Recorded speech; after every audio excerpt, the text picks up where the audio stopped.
Yes. You're on. Okay. All right, it's 6:30. We'll call the Planning Commission to order here tonight. For the folks in the audience and anybody online, this is what they call a hybrid meeting. So we've got folks in person as well as online. That's allowed under the emergency orders of the city.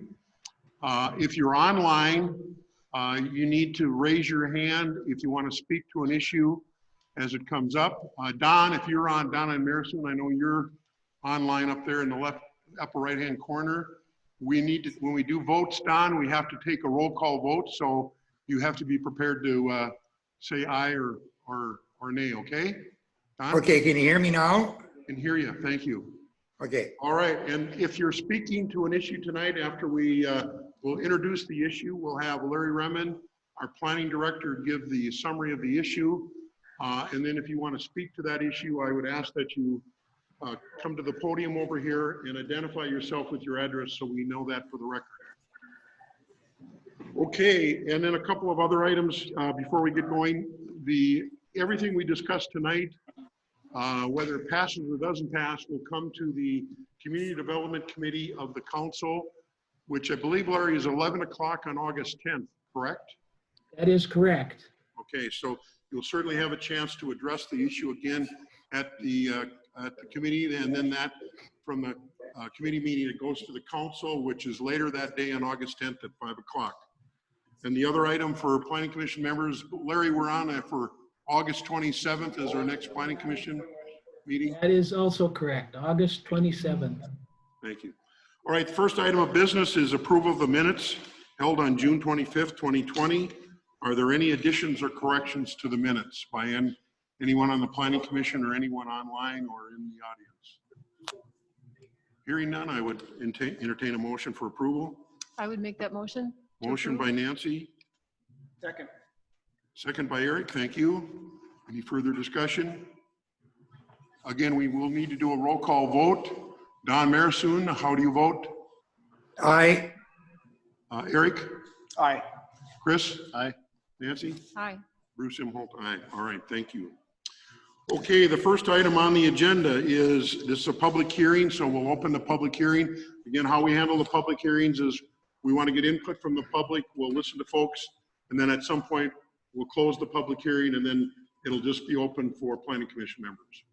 So the first public hearing is consideration of preliminary plat of Lakeview on Inglewood, a 6-lot residential subdivision in the city's 2-mile extraterritorial area at 25545 Inglewood Drive. Larry, please. Yes, this is a request from Brad Olsted for a preliminary plat of Inglewood, or excuse me, Lakeview on Inglewood. And the preliminary plat approval should be subject to the following conditions. First, that the owner provide the road dedication as shown. 2, that the owner enter into an agreement with Detroit Township relative to construction, maintenance, and acceptance of the roads. 3, that the owner provide any utility easements required by the city. 4, that the owner pay $9,250 for the required park dedication fee.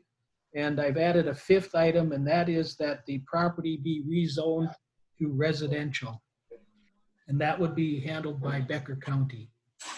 All right, did everybody get that rezoning okay? Hey, he added a 5th condition, which is that Becker County must rezone it to residential. Larry, anything else you want to add on this? There's nothing else. Okay, thank you. All right, would anyone in the audience like to speak to the issue of the preliminary plat of Lakeview on Inglewood, 6-lot residential subdivision at 25545 Inglewood Drive? If you would like to speak to the issue, please come to the podium and state your name and address, please.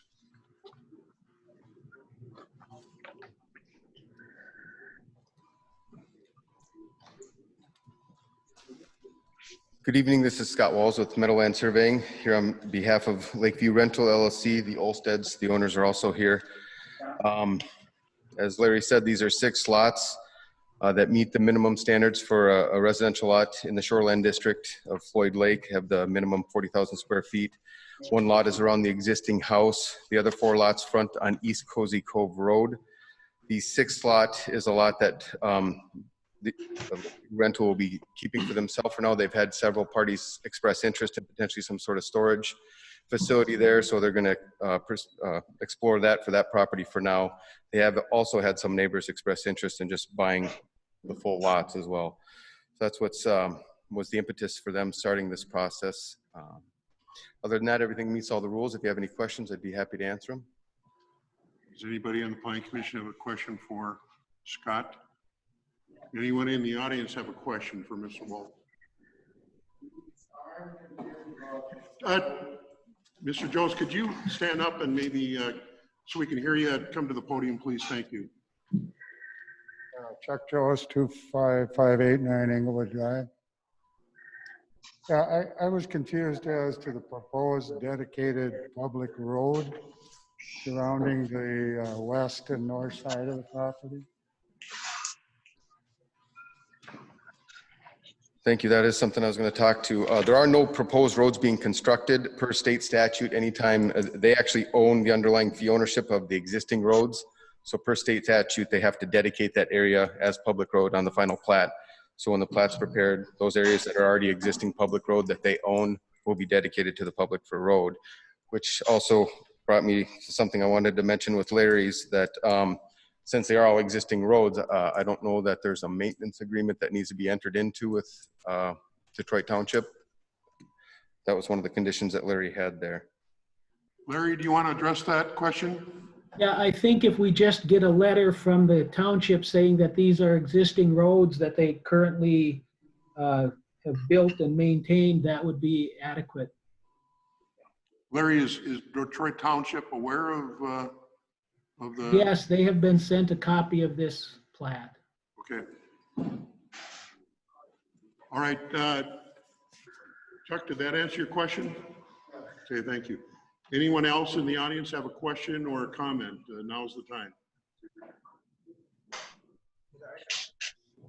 Yep, go to the podium if you would, please.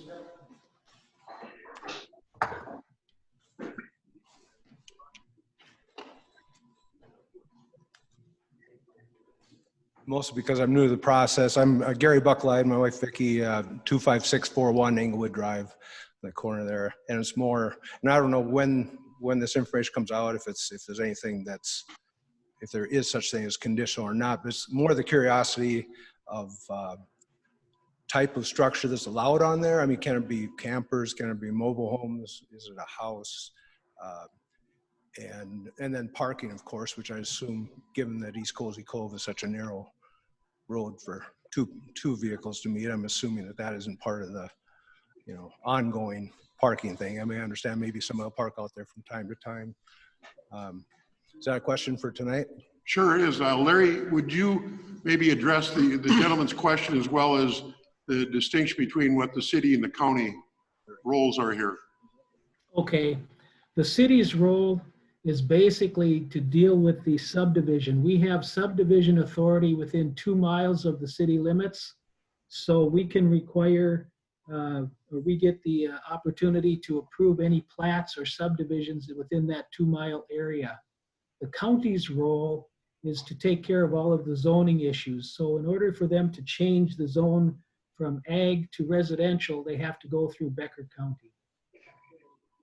And so just to follow up on that, Larry, if some of the issues that Gary mentioned here, those would be brought up at the Becker County Planning Board? Yeah, the issues related to the type of use that's allowed would be through Becker County.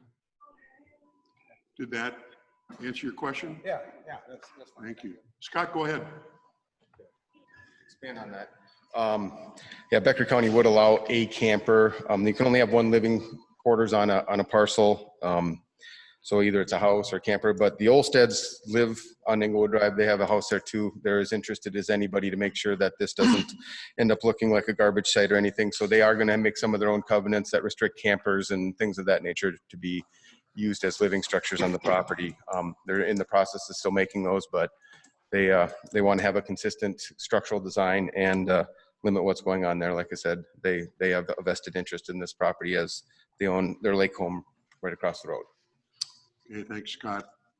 Anyone else in the audience want to comment on this issue? Now is the time. And yes, sir, go ahead.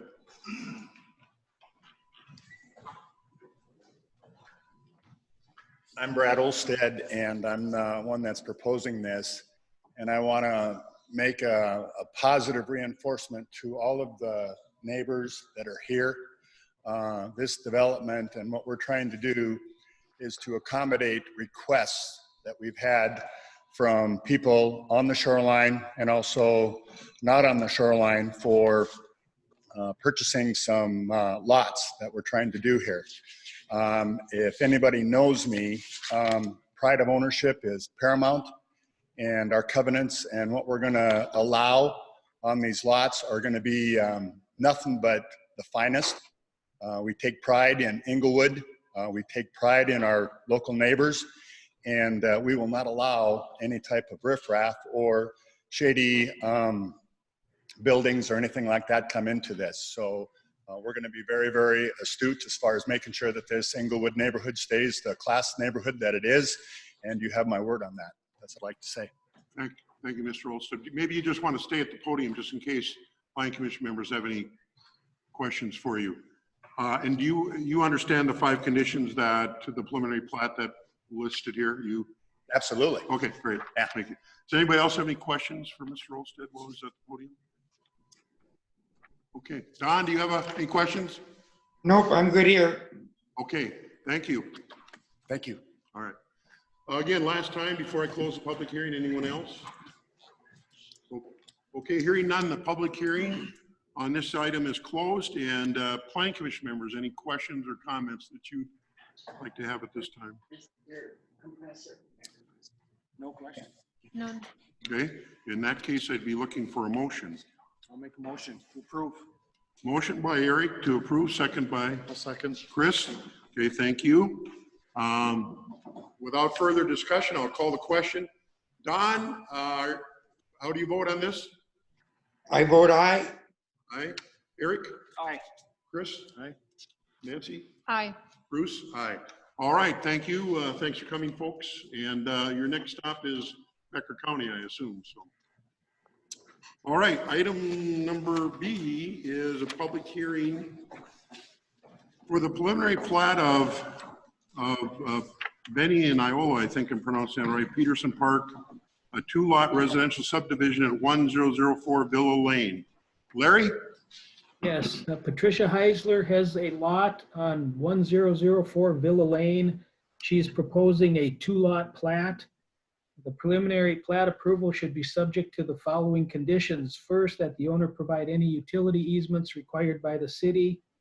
And 2, that the owner pay $6,168 for the required park dedication fee. I would note that Lot 1 does not have any sewer and water service laterals to it. So they would have to go out into the street and make those connections. Also, I think the name of the plat is a little bit confusing. I had a couple of calls about what kind of park we were creating in this area. So I think the name should be Benny and Iola Peterson Edition rather than Park. Okay. Anybody have any questions for Larry while he's still on the line before I open it up to? So Larry, you mentioned water service. Is that a condition we need to make for that? No, it's just noting that there's no condition required. This happens occasionally in town, so it's just an unusual thing that I wanted the property owners to be aware of. Okay. All right. This is a public hearing, so I would then, again, as before, if you want to speak to this issue, please come to the podium, identify yourself, and make your comment or ask a question if you have one. Anybody? Go ahead, please.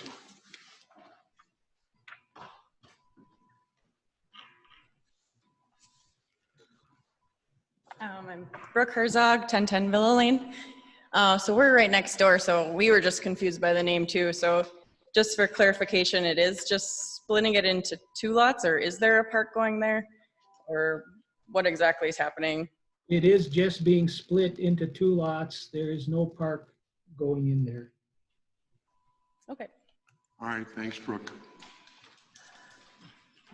Anyone else wish to speak to this issue?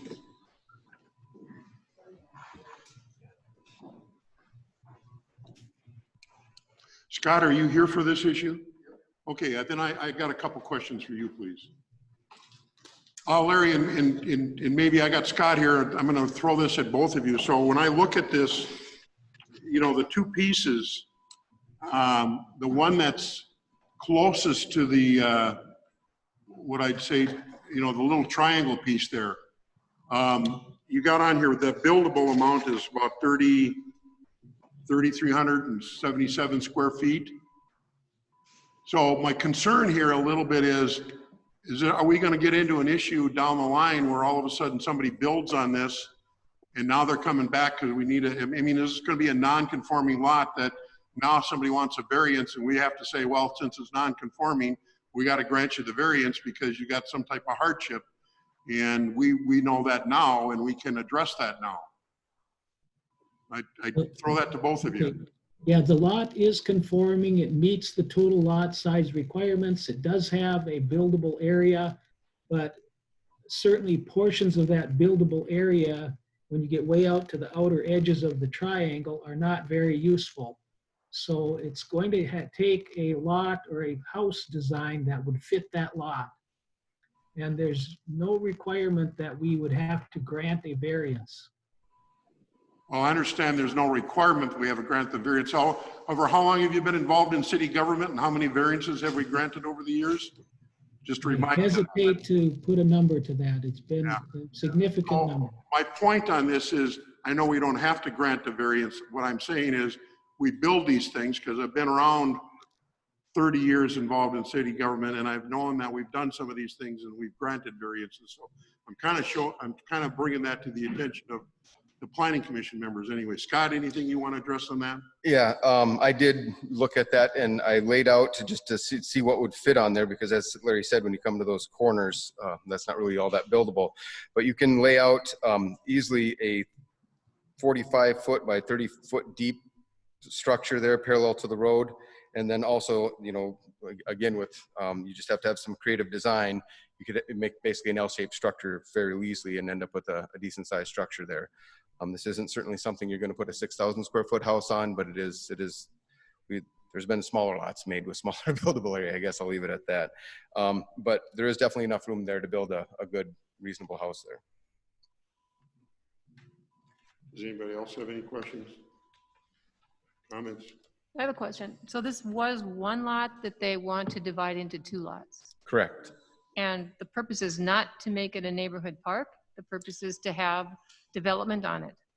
It's 2 residential lots. Actually, Patty has 2 children that she would like to deed these to. That's the intent for it, but they are for residential purposes. The name says park, but no, it's not a park in any way, shape, or form. I'll talk to Patty if she's willing to change the name to addition rather than park to help eliminate some of that confusion, but it's just a 2-lot residential subdivision. Does that buildable square footage include all impervious surface? No, that's just the amount of space inside the buildable area. Your impervious surface would be 25% of the 12,300 there would be their total impervious surface. Unless you did a mitigation plan, then you could go up to 30%. And I think that's my point, Scott.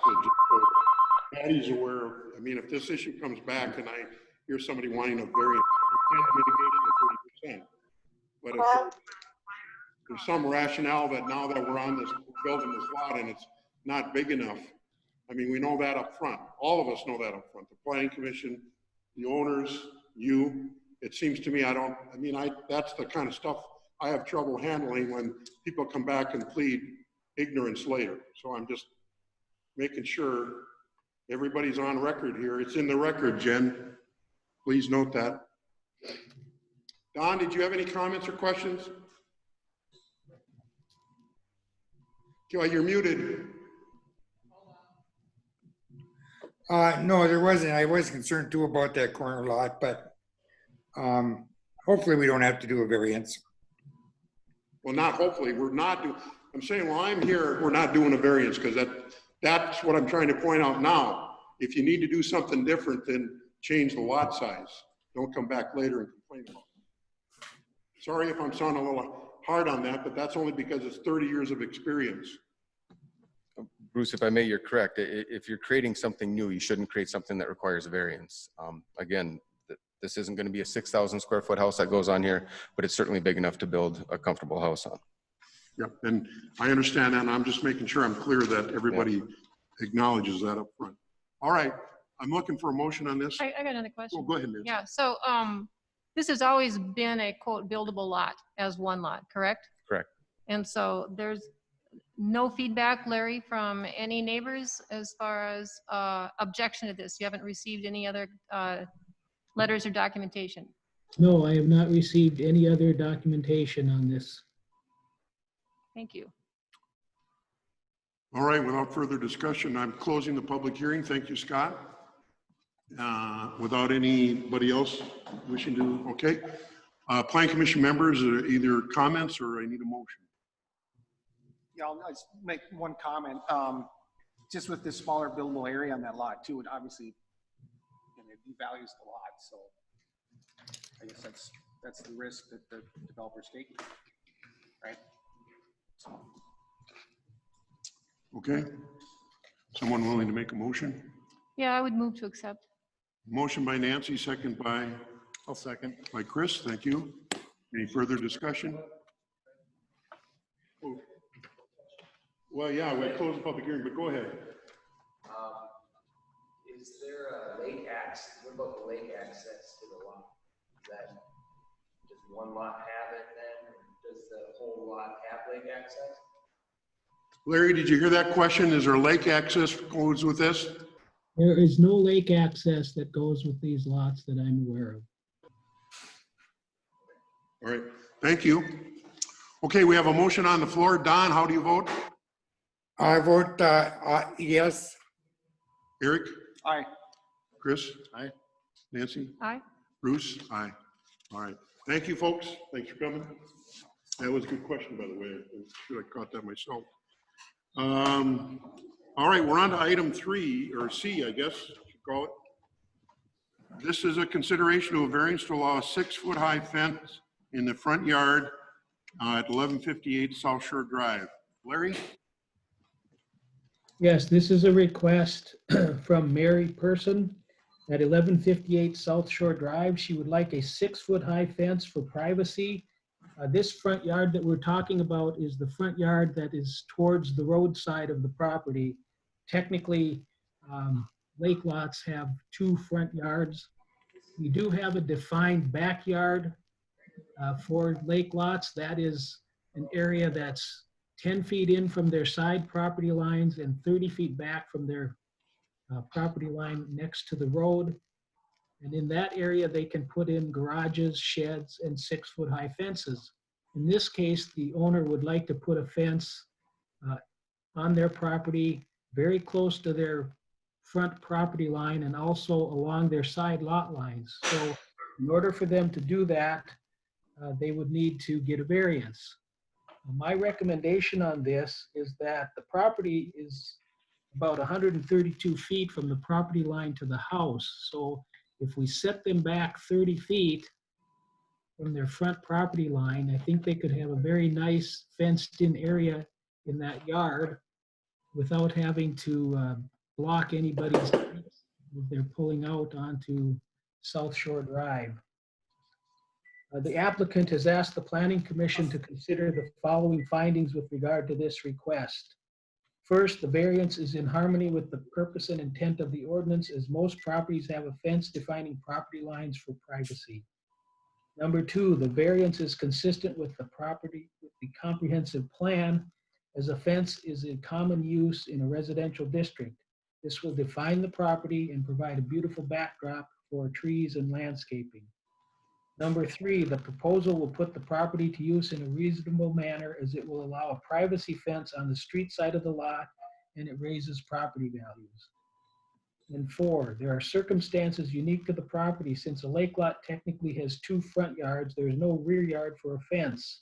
Also, my neighbors on each side have large RVs parked which are not attractive and are devaluing my property. And 5, the variance will maintain the essential character of the property as there are many 6-foot fences on the road and lake shore properties. The applicant did also send me some pictures. This is the picture of her neighbor's property that she's trying to block the view of. So you see a deck area, a pontoon. She also sent, here's a camper on one side. She also sent pictures along South Shore Drive that show the various fences that are in the area that are 6 feet high. And there are several in the area. So I think the request is reasonable. I think if we keep it back 30 feet from the front property line, it's where she would be able to build a garage or a 6-foot high fence anyway. The only difference would be that this would allow her to put the fence on her side property lines instead of setting it in 10 feet from those lot lines. Okay, thank you, Larry. Any, before we move forward, any questions particularly of Larry, the Planning Commission members, before I open the public hearing? Larry, just will you confirm, so the variance is for 6 feet. The fence without a variance can be what? 3 feet. 3 feet. Fence can be 3 feet high, but with the variance, it could go to 6 feet. 3 feet on all 3 sides? Yes. Okay, thank you. All right, this is a public hearing, so I would open it up to anybody in the audience that would like to come to the podium and address this issue and state your name and identify yourself. Pictures to back up what I'm about to say. Okay, thank you. All right. I would just comment that I can't understand Larry. Oh, You know, when he's speaking, I can't understand. do you want to come sit at the table, Green? I don't know, is it better? I don't know. I can't, it's muffled. And as far as the pictures, I couldn't really see. Yeah, just maybe sit up closer if you can, and I'll pass these around. Okay. The pictures, I didn't see what pictures like of our property. Okay, well, Marie, why don't we let Dave speak, and then if you want to Yeah. have a comment, you're welcome to do Exactly. so. Go ahead. My name is David Karsnia, and I live at 1150 South Shore Drive, which is next door to the property in question. And first of all, I do want to take issue. There are no campers parked on the driveways on either side of this piece of property. So the statement that Larry just read is inaccurate. There have been at times, but they are not permanently parked there, and they've never been there for an entire summer, winter, or a season. I did also bring along with us several statements from neighbors indicating that their preference that this variance not be granted. Our reasons are multi. The first one is safety. The lot owner, as shows in the picture, has already planted trees within 5 feet of the roadway. As we all know, in this part of the country, during the wintertime when the snow is moved, we are very concerned that it's going to create a problem with us being able to see to get out of our driveway. South Shore Drive is a very busy road, and we need the visibility to be able to see. And anything that gets placed close to the roadway is going to create a vision problem. The second is maintenance.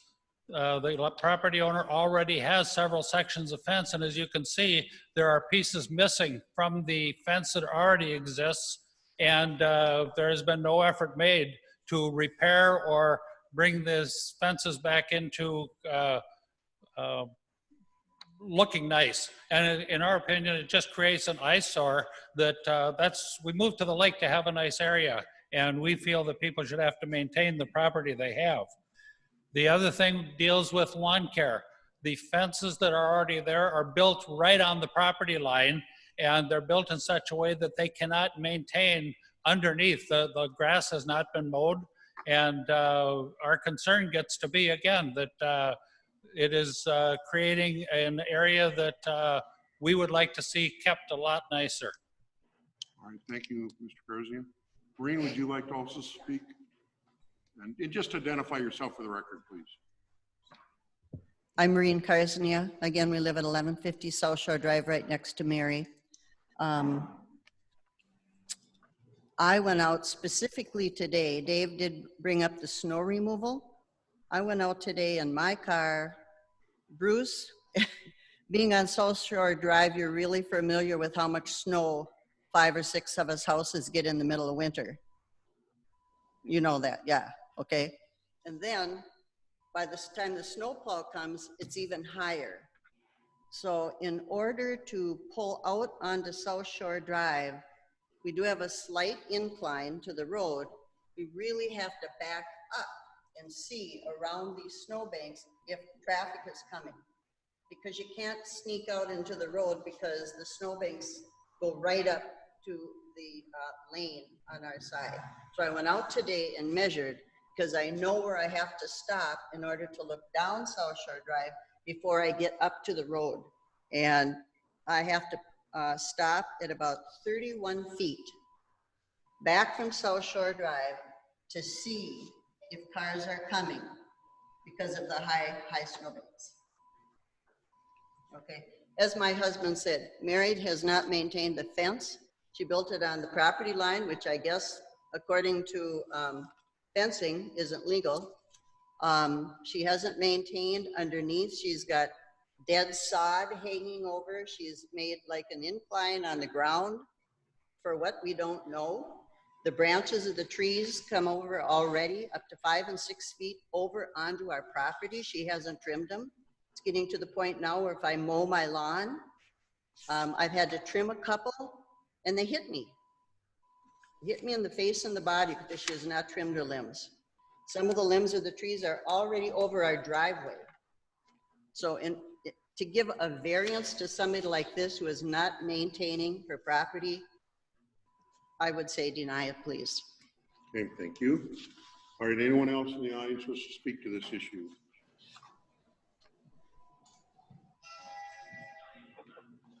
Yes, I'm Dick Alsop, 1162 South Shore. I'm on the other side of Mary. First of all, I'd like to address the height of the fence coming out on right next to my driveway. I'm worried about the snow building up on the side, and then when you get to, she has a 30-foot setback from the street where she's not going to put a fence in, but we all know that on South Shore, the drifts can be a continuous problem when there's a big storm going on. The other issue is the height of her fence. And I don't have a problem with what she has now where it is, but putting it out in the side yard out by the road, I have a problem with that. So thank you. Okay, thank you, Mr. Alsop. Anyone else in the audience wish to address this issue? But I passed around those. Can somebody hand back those signatures? Not the pictures, the signatures. Bruce? Yes, Larry, we've got somebody at the podium, but go ahead. Oh, okay, very good. All right, go ahead. I am Mary Person at 1158 South Shore Drive, making the request. Okay. And I don't have a problem with what Maureen said, if she would like it 30 feet back or even further. You know, I wasn't really clear on how far I was going to go down. My main concern is I would just like to have some privacy in my yard. And I understand the camper comes and the campers go on both sides of me. And right now, to date, there is a pontoon, Mr. Alsop's, who sits over my property line.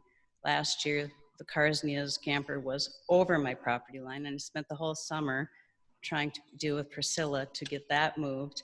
I understand they come and go, but for me to come down, and I'm working very hard, and this is a PVC fence, so the upkeep on a PVC fence that I put in, there isn't any.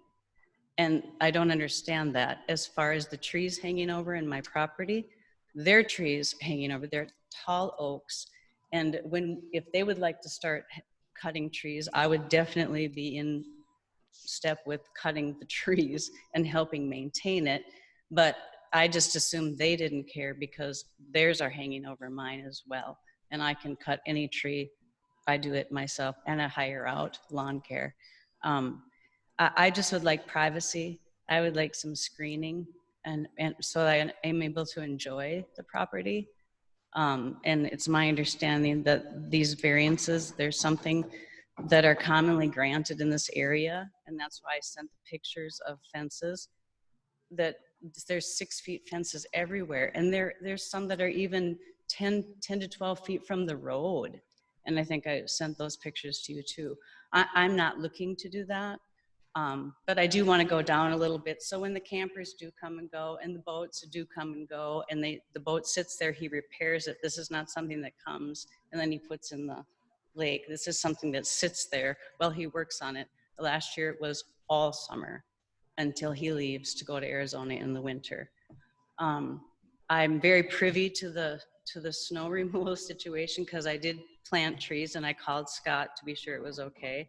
And I put them back, and I don't know if I put them far enough back from the road, because 3 to 4 died out of 9, which sometimes can be common, and other times, it could be the road.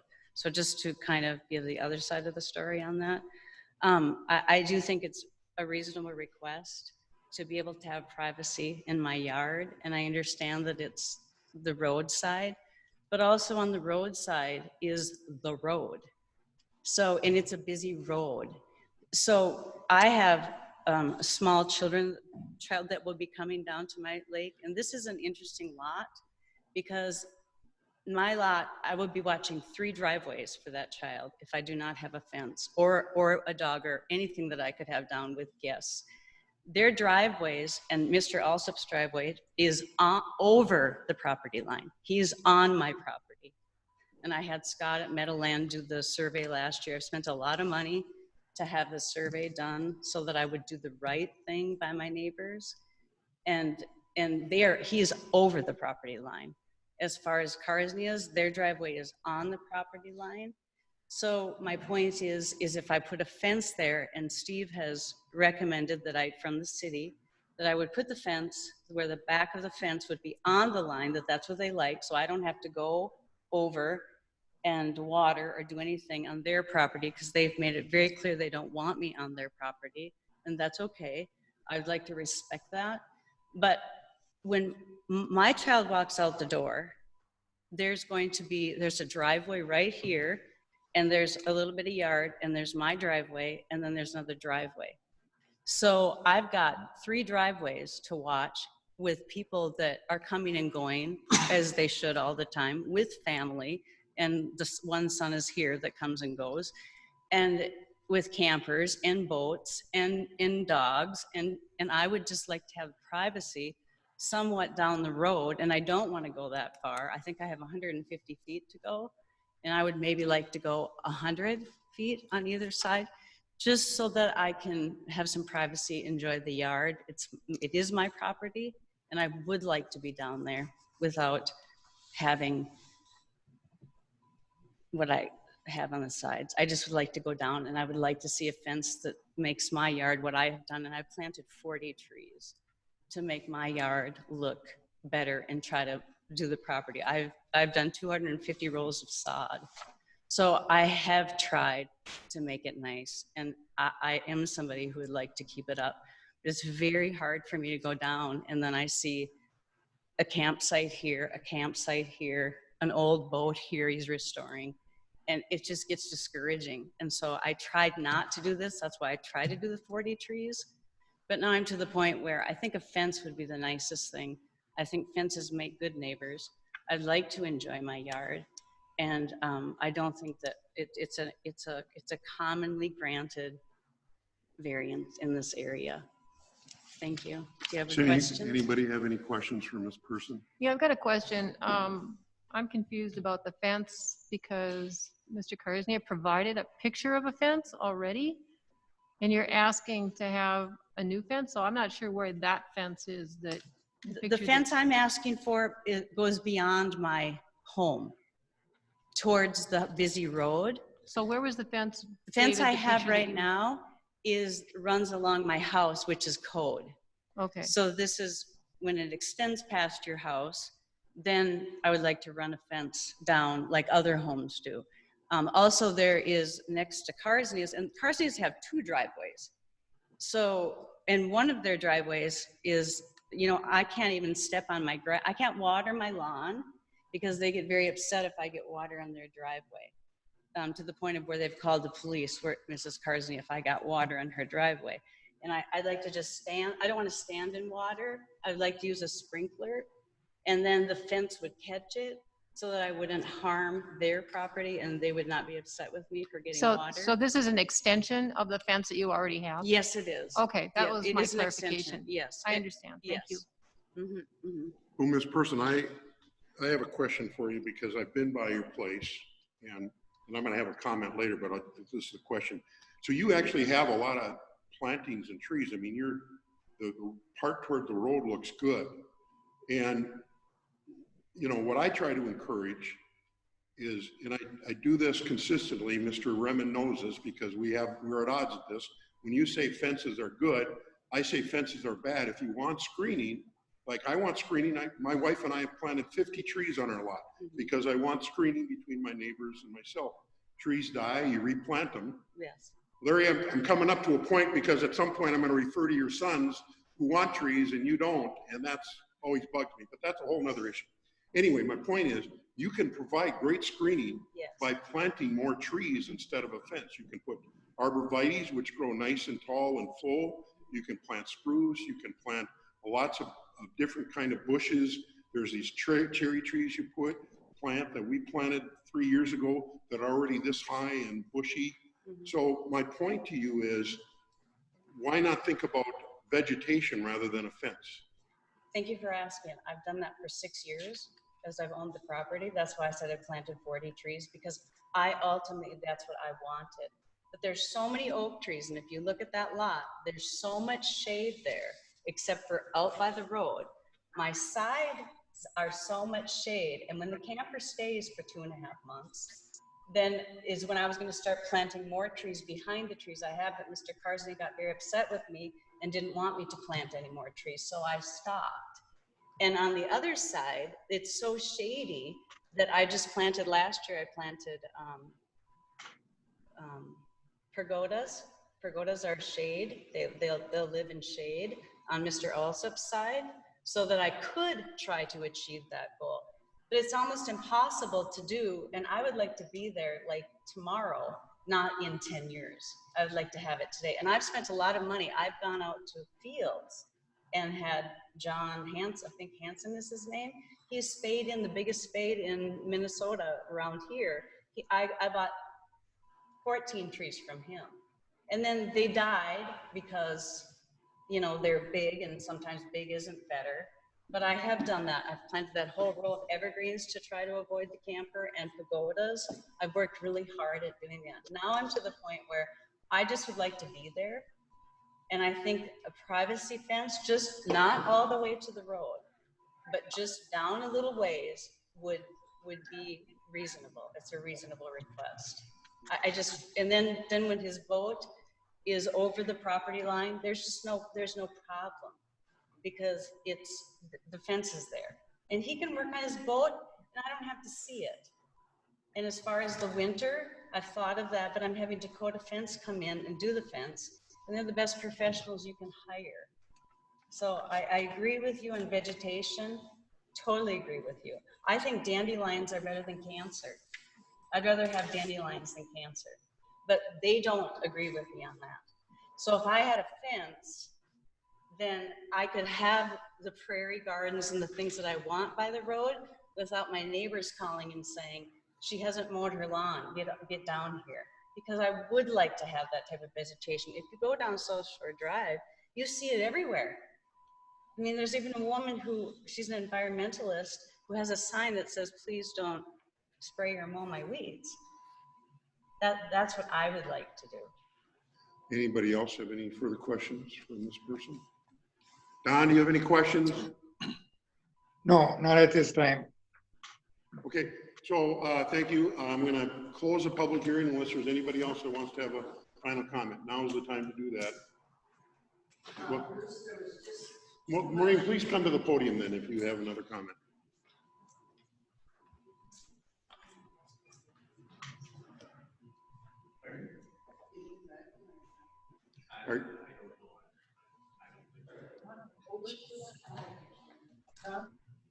Yeah, dandelions and cancer, are you kind of getting the idea of the neighbor that we've had the last few years? Honestly, some of this is absolutely untrue. Yeah, no, I Our understand. driveway is Maureen, not, Yeah, but just. our driveway is not on Mary's property. If Dick's is, I don't know. Our driveway is not on Mary's property at all. There's just too much untrue that's been said. That's all I can say. Okay, thank you, Maureen. And do you make note of the people who Yes, want the variance? I will read these into Okay. the record. Yes, you bet. I'm just making sure that is there anybody online on this issue? I forgot to ask you on that other one. Carrie, on the number A, that was my fault. Hopefully there's. Bruce, I do have 2 comments that I've received on this request. First, from Jeffrey Bars and Judy Reisberg at 1149 South Shore Drive. They have no objections to a variance being issued at the above referenced address. We assume the fence will be an extension of the existing white vinyl type. In question is the actual amount of privacy that can be achieved in a high traffic area. We are still having problems with the DLPD taking the time to enforce traffic laws in our area. Personally, I believe the fence is a waste of money. I'd place the property for sale and seek a more private lake on a dead-end road. And then I have a letter from a David Vipond at 1168 South Shore Drive. He requests that we deny the variance request to build a 6-foot privacy fence at 1158 South Shore Drive. Okay, thank you, Larry. And as long as we're on that, these were dropped off tonight, and Jen, I'll make sure I get you these so you can read them in. But these are the folks, they don't have any comments other than to say that they're opposed to the granting of the variance to the 6-foot fence. There's a Mike Roofer at 1159 South Shore Drive. There's a Brad and Deanna Ness. They don't, 1146 South Shore Drive, there we go. Jason and Erica Palmer. They do not have 1145 and 1141 South Shore Drive. There we go. Kathy Dixon at 1124 South Shore Drive, and John Alsop, who's at 1162 South Shore Drive. I don't know, is that the same as your address, Dick? 1162, John? That's, okay, so those are in the record as opposing that. So unless there's anybody else online or any final comments, I'm going to close the public hearing, and we'll open it up to Planning Commission member discussion. So the public hearing is closed. You know, as I alluded to in my comments earlier, and so I've been very consistent on this through all the years. So I'm going to say I told you so to, and not particularly you Planning Commission members, because you haven't initially been on there, but I'm going to say I told you so in general, because when this person refers to all these fences going up, I have voted against every one of those. And at the time they went up, I said, all you're going to do is open this up to more people getting taller fences. And, you know, everybody wants a fence because they want their own little property. And to me, the way to do that, the way you want privacy, is you put trees and bushes up. I like to refer to our city as called, on the outside of our city, it's called Tree City. It's not called Fence City. I think fences are a bad thing in neighborhoods, any neighborhoods. Now I understand having a 3-foot fence if you've got a child care, or you have young children, or if you have dogs. That's why we have the 3-foot rule. But I am absolutely opposed to 6-foot fences. I have been in the past, and I'm going to be consistent here because I don't see a need for it. I think it's more of a vanity thing than a necessity. So that's my comments, just so you know. I'll be voting no on this. Anybody else have any comments? Don, I want to make sure we don't ignore you. Any comments? Well, I was wondering if it looks like she's planning on going 24 feet before the road, would it be considered to go closer to the house?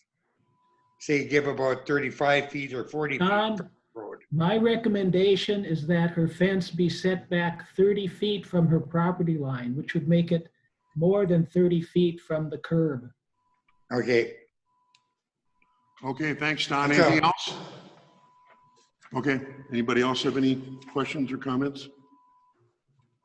Well, I'm a big supporter of vegetation rather than trees. And I think I would want to applaud you for all the trees that you have planted. I really think that's commendable. I get very sad when I see so many trees coming down. We need the trees to turn over the carbon dioxide and keep our air clean. And so I think you've done a really nice job with that. I also understand your need to want to have some privacy. I just support what you've done there. Okay, thank you. So I need a motion to approve. I need a motion to deny, or if you need more information, we can always table it also.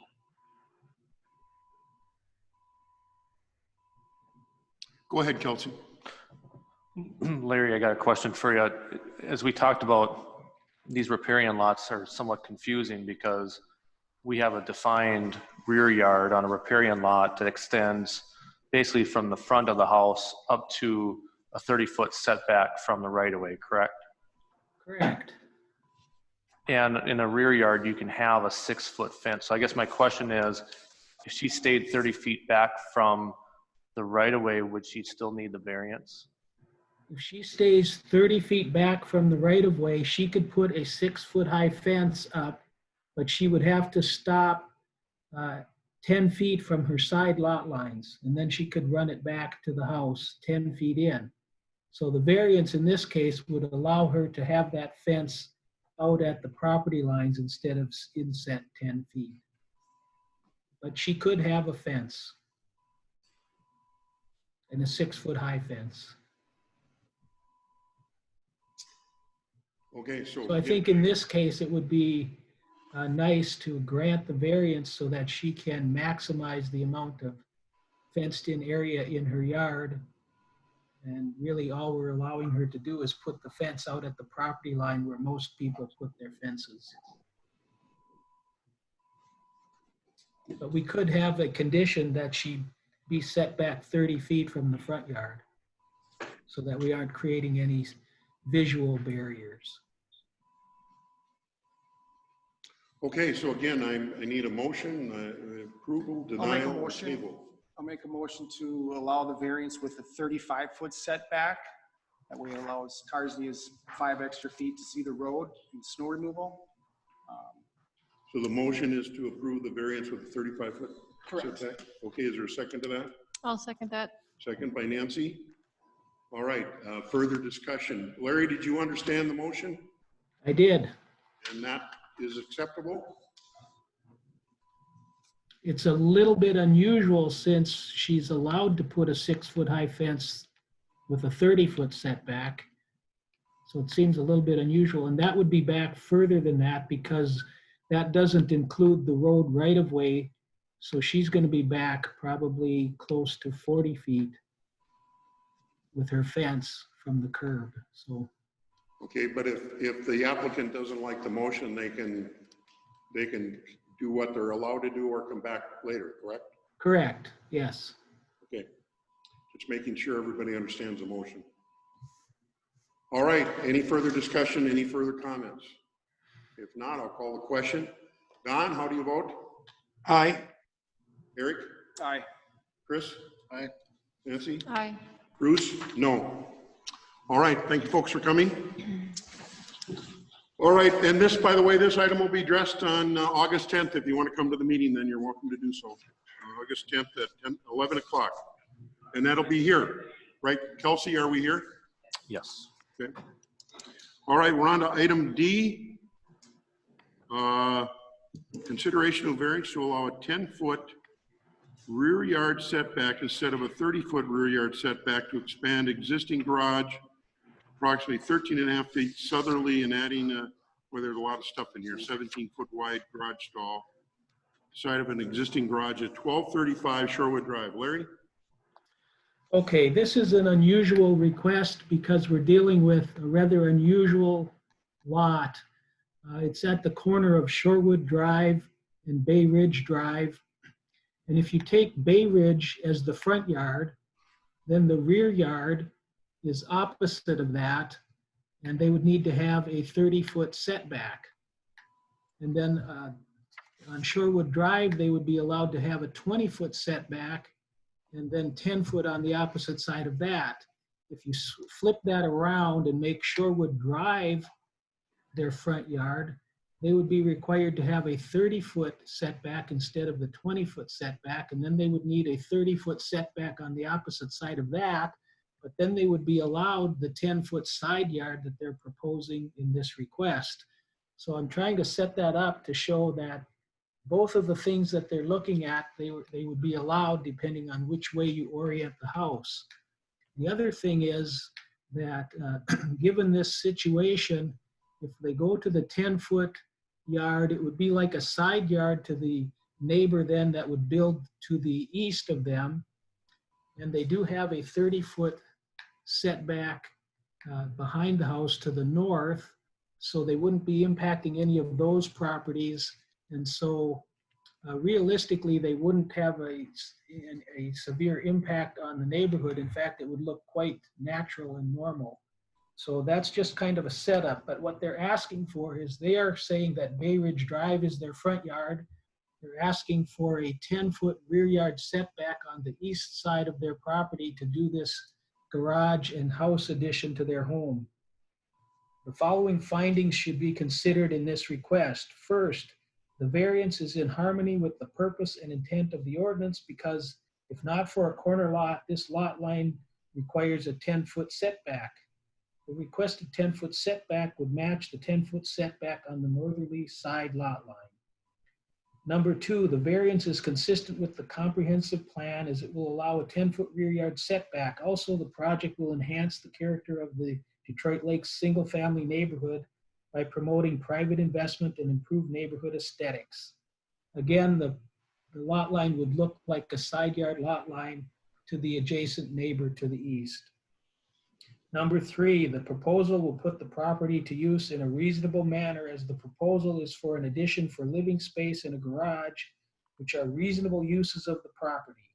The proposal is consistent with similar properties in the neighborhood. Number four, the circumstances are unique to the property because the lot's width is large in proportion to its depth.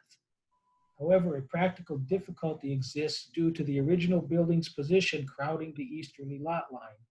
The other unique characteristic is the lot has 5 sides, which makes the rear lot less defined. And finally, the variance will maintain the essential character of the neighborhood because being a corner lot, the variance would result in a 10-foot side setback on the easterly rear lot line. This is consistent with what would be allowable, a 10-foot setback on the northerly side lot line. The character of the neighborhood is smaller lots with 10-foot setbacks, so the essential character of the locality will be maintained. And I agree with that statement because the 10-foot side yard would match the 10-foot side yard of the neighbor who builds to the east, and they have a 30-foot setback to the north, which would match up with the rear yards of any property building to the north. So if you drove down the street, you wouldn't notice anything amiss if you saw this setup. There's a public hearing. I'll open the public hearing. I do not see any public out here, so. One behind you. Property owner. Oh, then I can't see because you're back there. So would you like to go to the podium and address this issue?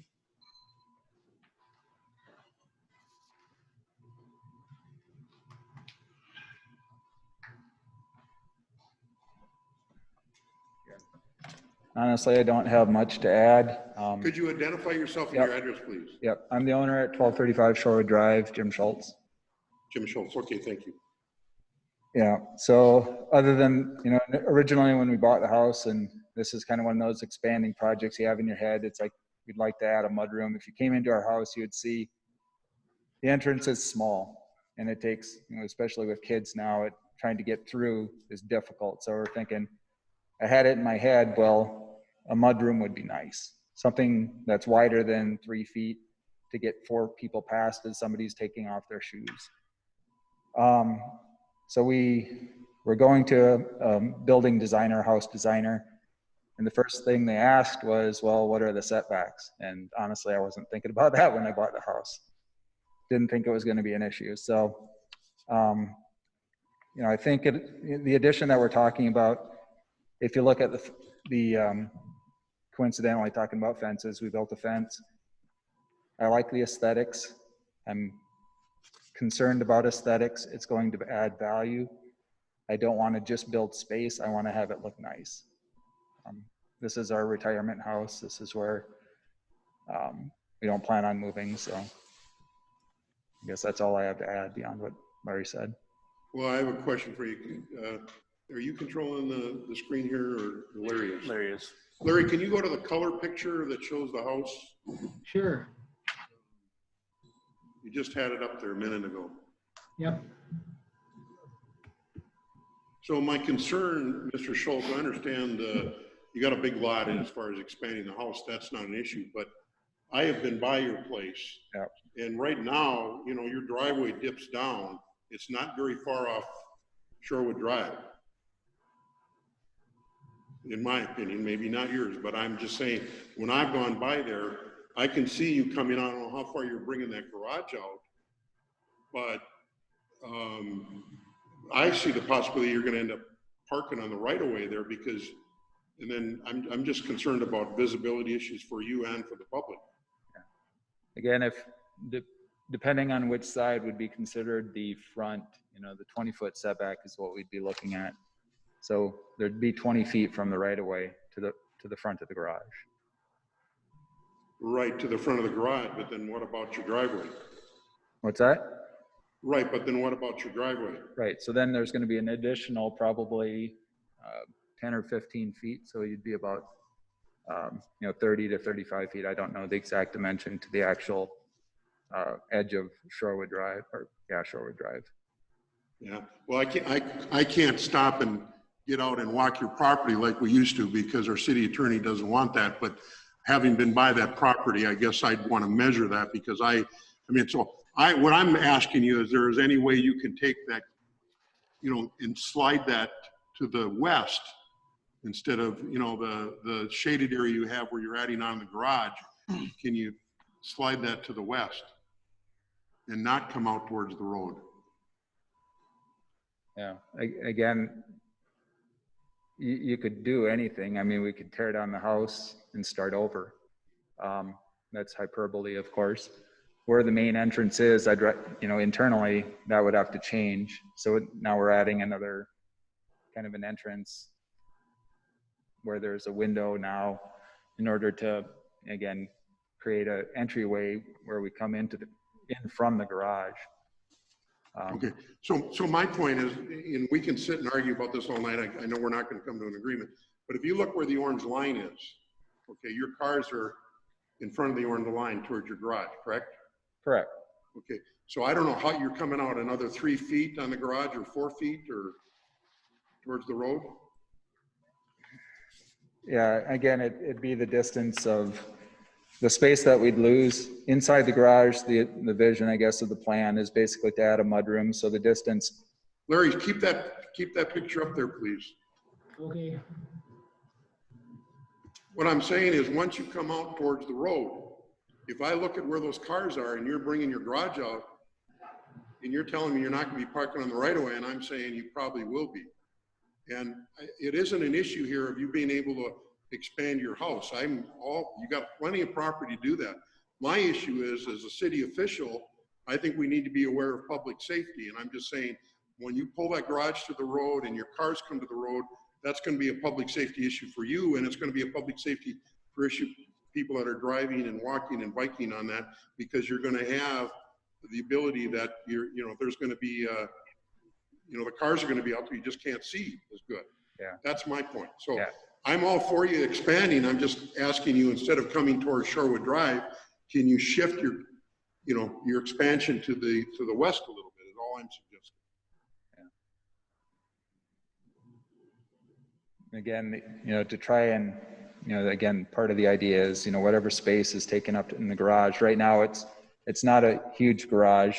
Kind of have to use the beeper on the car to let me know when to stop. And then we've got this much room behind the truck or car or the van to the garage door. So, if we do add a space in there, that would have enough room for 4 people to actually move around, take off their boots, shoes, and that sort of thing.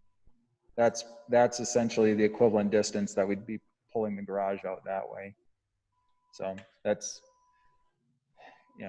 probably the most cost-effective way. Again, I'd agree, you could do something going to the west, but it's not going to be nearly as cost-effective for us.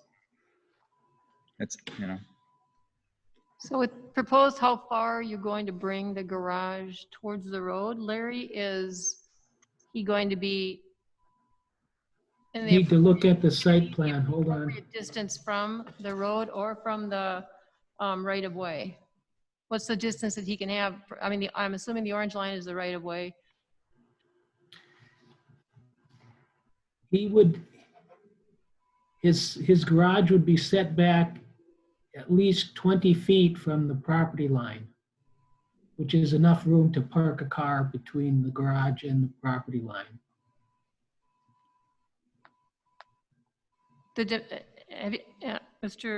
I'm sorry, Jim, you have proposed this is the exact plat, the number of feet that you're going to go? we're asking basically to say that that's, the 20 foot is the setback. Okay. It's a chicken and the egg right now. Because if we're gonna, the designer that we talked to, we haven't entered into a contract, don't really want to do that in order to know what we need or what we're going to look for. Kind of wanted to know if a variance would be an option. Honestly, I'm not sure what we would do if we don't get a variance because it's kind of tight there. So the variance request is for the setback towards the on the east side of the property. On the east side. The variance is not for the location of the garage. No, it's just for the east side. The east side, okay.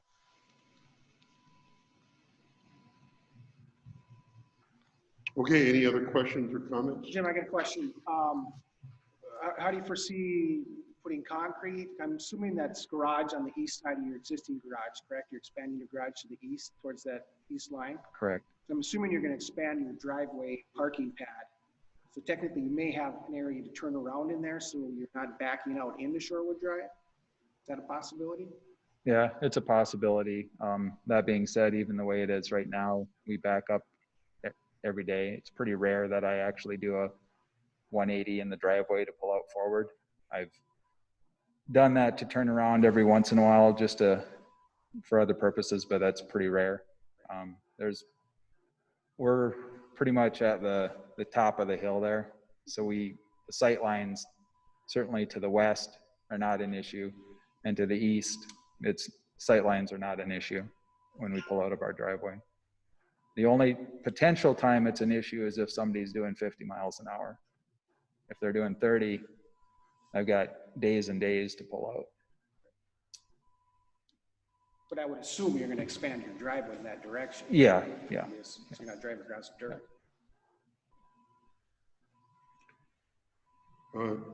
Don, so we don't ignore you, any questions or comments? No, none at all. Okay. All right, thank you, Mr. Schultz. Unless you have anything else to say, we'll close the public hearing. Unless there's anyone else here I missed. Okay, any further comments or questions by Planning Commission members? Well, I drive by your house every day. And I think you're right. I think the sight lines are pretty good. You're at the top of the hill, which when I'm riding my bike up, I'm going pretty slow. But my wife and I joke that we always are surprised at how many people buy bikes and never ride them. They're always walking over hill. No, I'm riding it, let me tell you. But yeah, I concur with the safety as far as backing out, but if it's within the guidelines, I think the visibility is pretty good. I drive there all the time. There's no trees that are large on either side of your driveway that block the view. I think the view is pretty good. Anyone willing to make a motion on this? Yeah, I would move to approve. Okay, motion by Nancy. I'll second. Second by Don. Yep. Thank you, Don. All right, yeah, I'm going to vote against this again, Mr. Schultz, not because I don't think you should be able to expand. You've got a great piece of property there, and go for it. But I guess I'd probably disagree with both you and Nancy about the sight lines. I've been by it.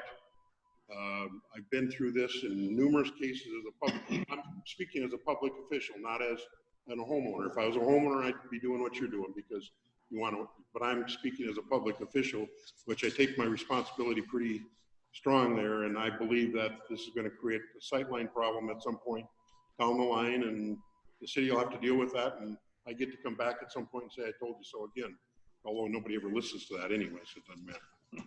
Anyway, that's my comment. Anyone else? If not, we'll call the question. Don?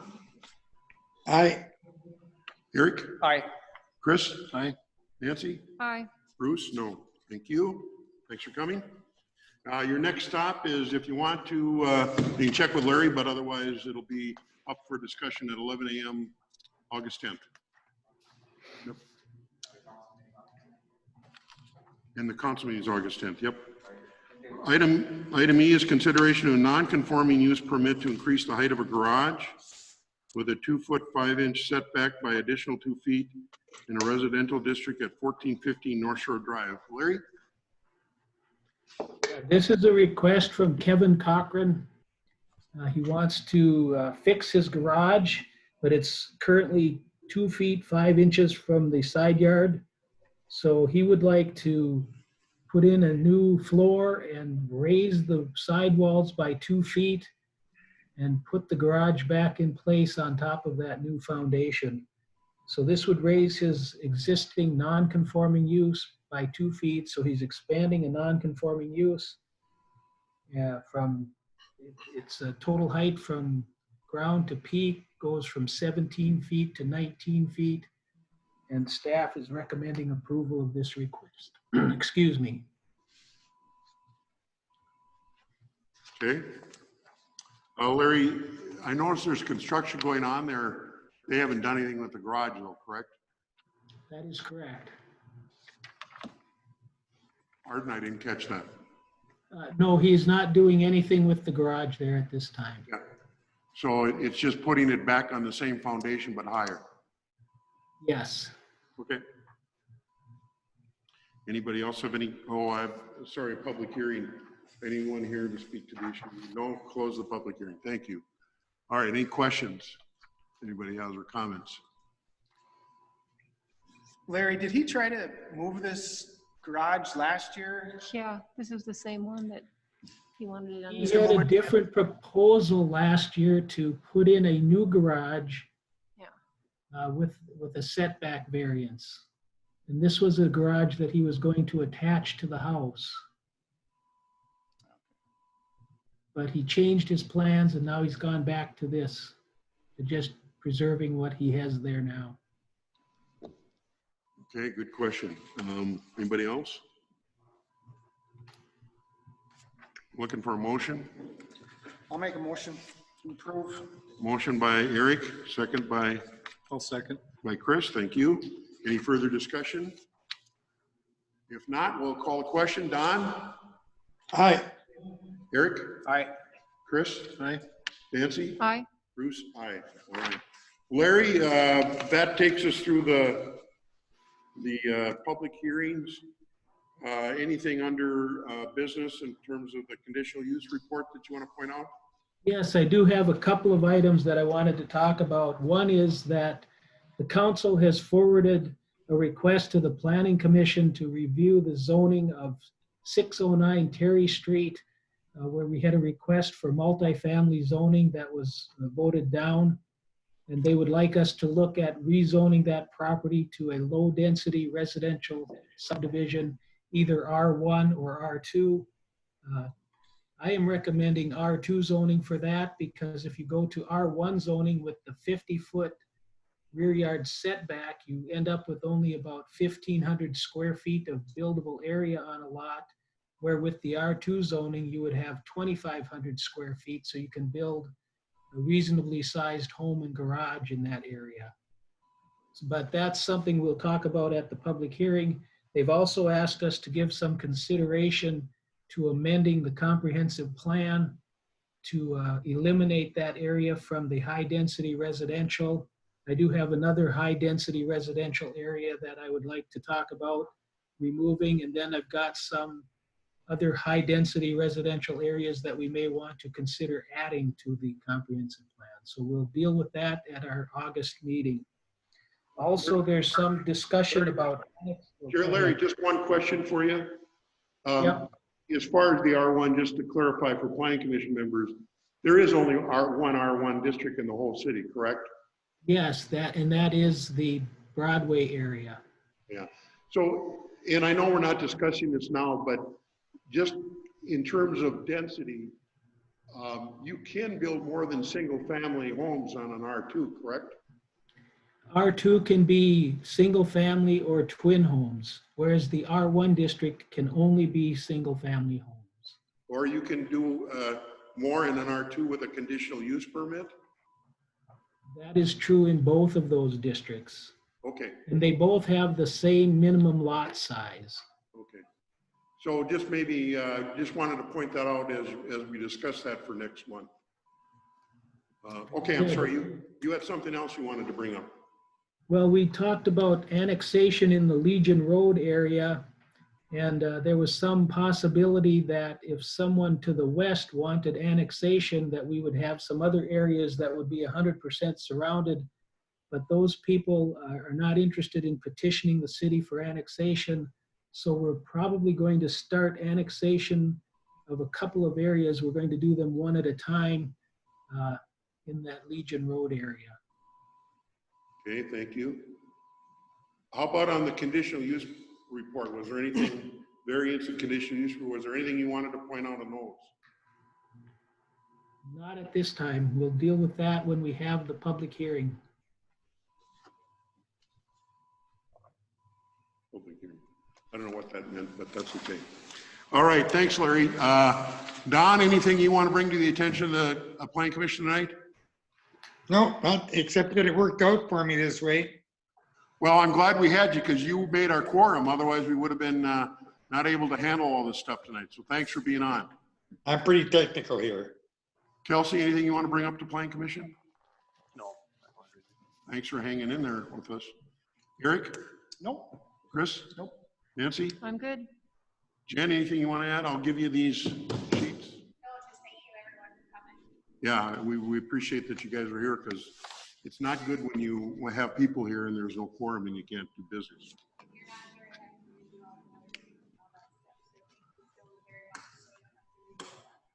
Yeah. Okay, thanks, Larry. We're adjourned. Good night. Night.